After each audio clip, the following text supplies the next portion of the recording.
So we pretty much keep a lot of our lives pretty private.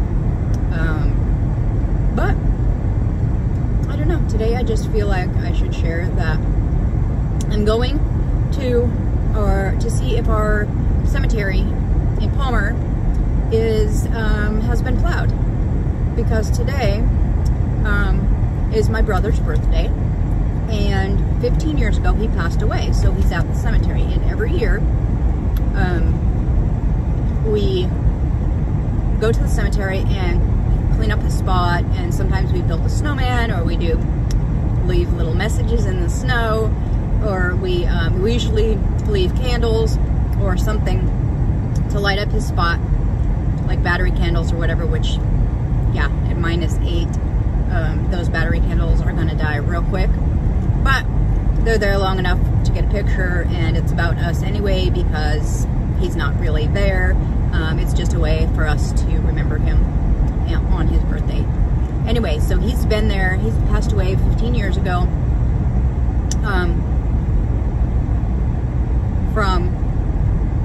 He was siphoning gas out of an old car, trying to get enough gas to go to work the next day. And he had a very, very hard life. And he was a drug addict because he had both of his legs crushed in a car accident when he was young, like I think he was maybe 19. And because of the chronic pain and constant pain, he was always on drugs, basically, pills. And then I think it turned into more than that. Anyway, so he had a hard life, and all the screws in his legs and things had broken, and because they would not give him disability, he had to work. And he was working in a sheetrock place, and by the time he got home at night, he was pretty much just dragging his foot behind him because he could no longer use it. And it was just really sad. And that was just the beginning. I mean, that was just one of the, there was so many injuries and so many things wrong with him, like from the day he was born. So the fact that he made it 28 years was a miracle in itself. And we are glad that he is in a better place now, and we firmly believe that he is. We believe that he, even though he was a drug addict and he did not live, you know, the best life. I mean, he didn't live the best life. We'll just put it that way. But we were made to go to church when we were kids. Every Sunday, every Wednesday, every Bible club, every vacation Bible school, we were there. And we're certain that he gave his life to Jesus when he was a boy. And so never discount someone's life. If they've been saved, they can go against their beliefs. They can resist. They can renounce the fact that they did that. But if they don't do that, if they just try to live right and try to live, you know, as best they can, and not resist what the Holy Spirit gives them, then I believe that they continue to be saved, and that everything they go through is, you know, for a purpose and is used for good. So anyway, it was really hard not knowing whether he was in heaven, whether we'd ever see him again, because, you know, that's where I'm going. I'm confident I'm going to heaven, so for him not to be there would be, you know, quite sad and devastating. But my mom remembered that she had a dream years later, I think. Of course it was very, very hard for her, and she was allowed to remember this dream that she had, where God came to her and said, you know, your son is ready right now. He's right with me. Can I take him now?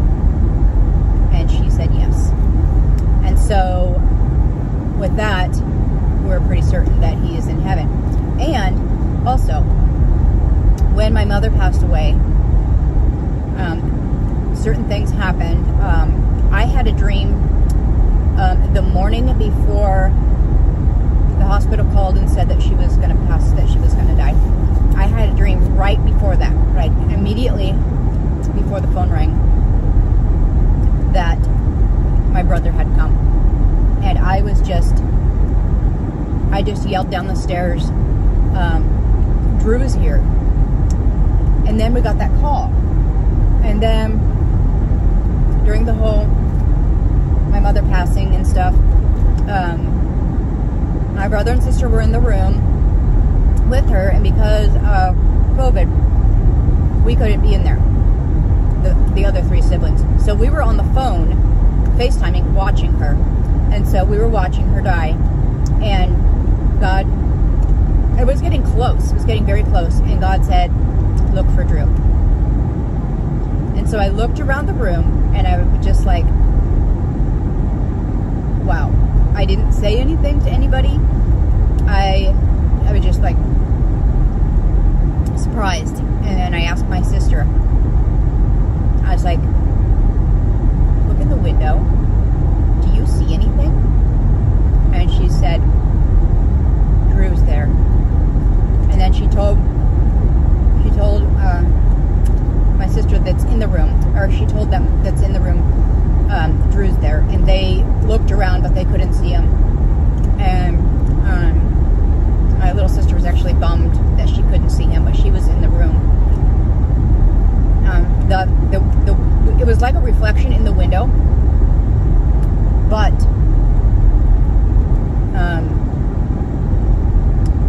it didn't move. And my brother was sitting in front of that, and his reflection would have been in that window. And when he moved, my brother would move because he was talking to my mom. He was telling her that, you know, Jesus was there, and to just grab his hand and to not let go.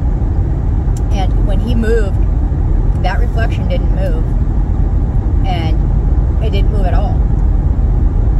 And the blinds were in between the panes of glass, and those blinds were closed. But anyway, if you want to see that, I made a video. It's called the hardest video I've ever made, and that actually shows the picture of my brother in the window and my brother at his last picture that we took of him, side by side, and you'll see. And anyway, so we believe that, you know, my mother waited 15 years. She was without her boy, her baby, for 15 years, and she got to go be with him. And both of her parents and our foster sisters, both of them, 3 of them actually, passed away. So she is reunited with so many people. And so anyway, that's the story of my brother. And we go to the cemetery and remember him. Last year, we did not go to the cemetery on his birthday.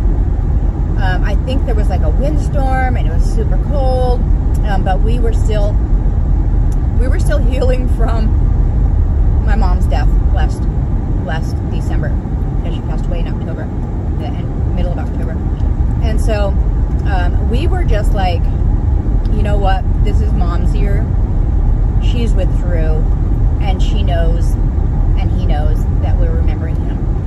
So we didn't do anything special last year. Of course, we remembered him, but we didn't do anything special at the cemetery.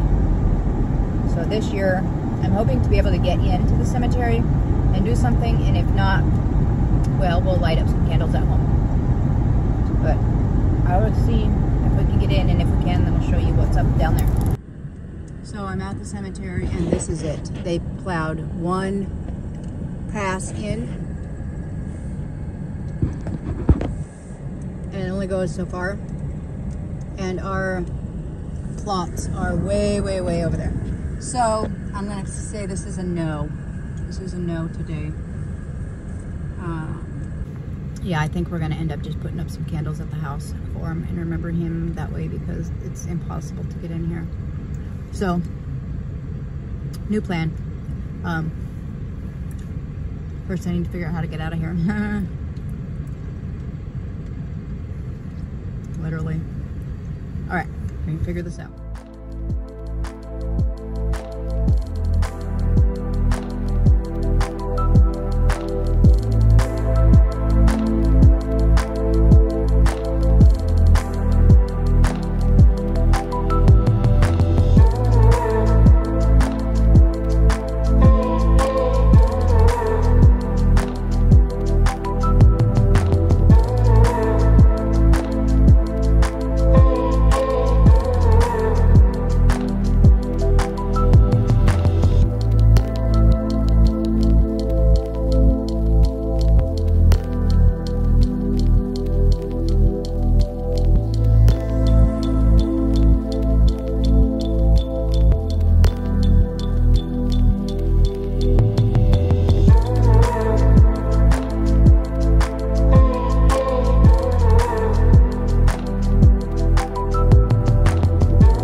My brother loved to go fishing, so something we started doing a few years ago was having an annual family fishing derby in honor of my brother.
Oh, he's got 3 or 4 more in there.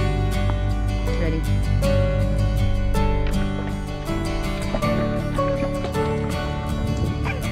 You're doing a dance.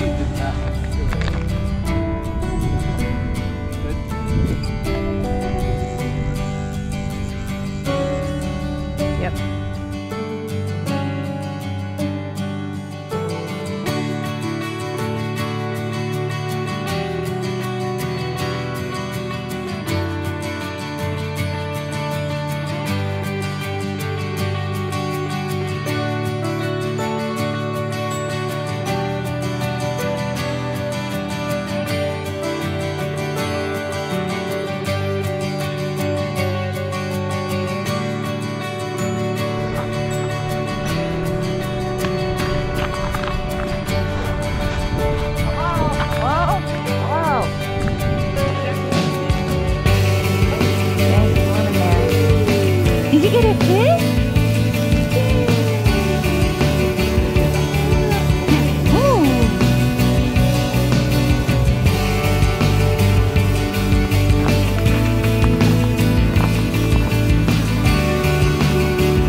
are you doing, Maddie? Gonna make for him the tail first.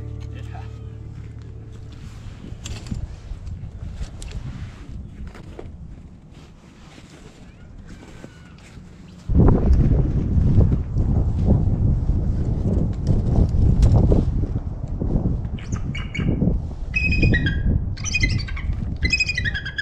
You're welcome.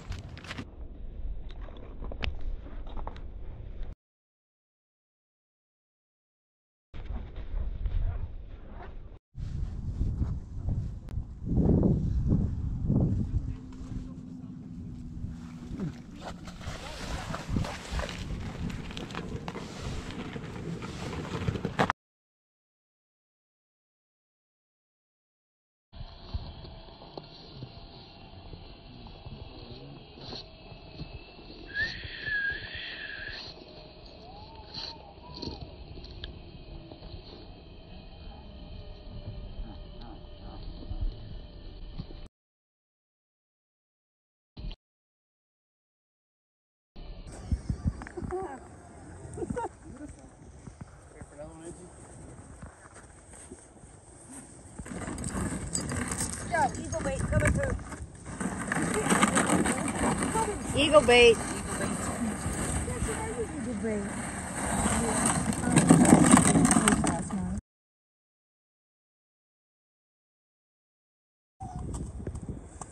Gotta go there to college playoffs today. Look. Ow, ow, ow, ow, ow, ow, ow, ow, ow.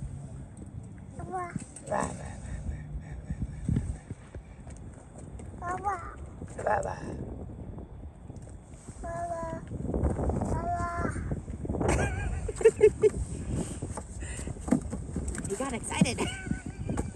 The fish got all Hey, excited over that kiss. you hold him?